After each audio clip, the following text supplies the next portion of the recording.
Install Android 13 on OnePlus 11 via LineageOS 20.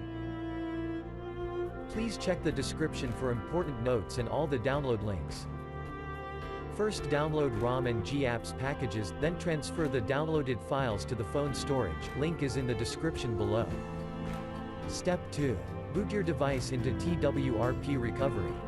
Once in TWRP, click on Wipe, Advanced Wipe, and select the check boxes, as shown in the image, excluding internal storage.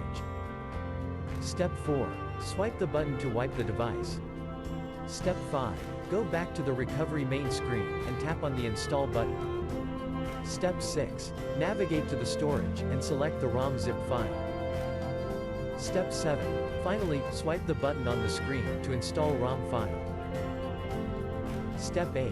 Flash the GApps zip package, in the same manner. Step 9. After GApps flashing completes, select Wipe Cache and Dalvik from bottom left side of screen, and swipe to wipe. Step 10.